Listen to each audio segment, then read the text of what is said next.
In this video, I'll be covering my portfolio changes for the week and market thoughts. Jumping right in, highlighted in yellow here are my buys and sells, 5 this week, and a full round trip position on MGC. First off, looking at the gold market and MGC, and by the way, MGC is the micro gold futures contract worth 10 ounces of gold. I had bought the GLD call option last Friday ahead of a potential breakout in gold here, and it seemed likely with silver running. So on Sunday night, I saw gold was breaking out and I wanted to get a bit more exposure.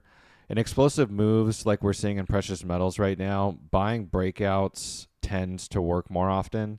So sometime around midnight on Sunday, I bought the futures contract. And coming into today, Friday, it's only been a small move, but I feel silver is getting quite extended. I'll pull up that chart in a second. So I'd rather lock in the gains than wait and see if I can squeeze more out of it.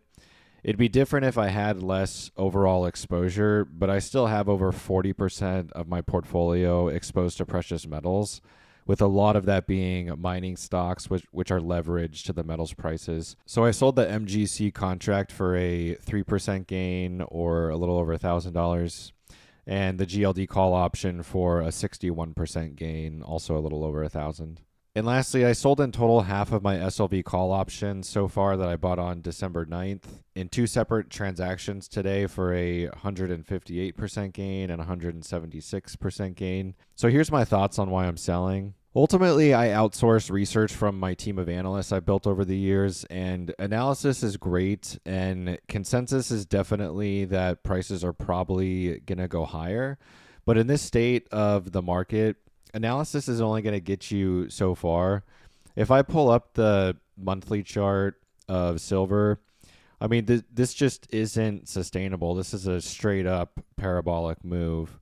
And if we look back at history, or even just in the 2008 to 2011 period, you're going to have these really strong moves, but eventually they're going to end and they're going to have meaningful pullbacks. Who knows if we're somewhere like right here, at $30 in 2010, or are we more like $50 in 2011?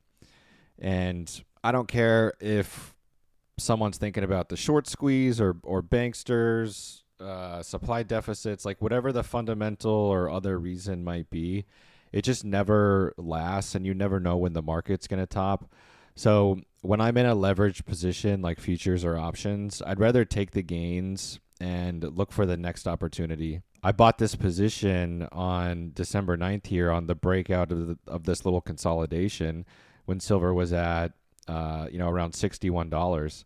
Well, it's at $78 now. It's rallied even more from when I sold earlier today. And yeah, it could just keep going, but I'm okay taking half off here. And I still have half to continue riding any further upside. And like I said earlier, I still have lots of metals exposure.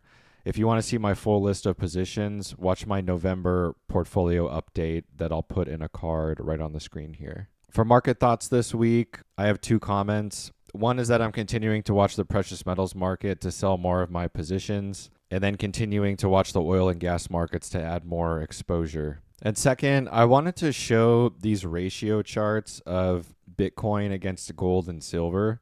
So here's the chart of gold.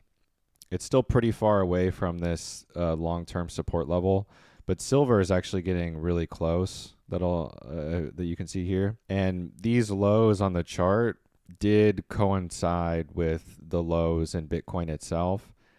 Because it's a ratio chart, in theory, Bitcoin could outperform even if both assets are dropping, because silver would just drop harder than Bitcoin is. But the lows in this ratio chart did coincide with the lows in Bitcoin itself.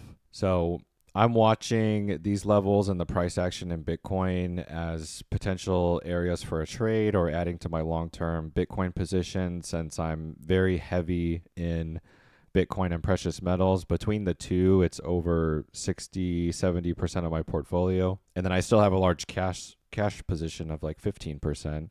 So really, like, most of my portfolio is in Bitcoin and precious metals. And I'd be interested to increase my Bitcoin position to up to like 25% of my portfolio. So I'll see what happens as this unfolds. But one idea I do have is if I take a trade and have a gain, maybe I'll just sweep any profits into my long-term Bitcoin holding, but retain the principal of the trade for something else. Or I might just add to my long-term position. I'll just have to see when it happens.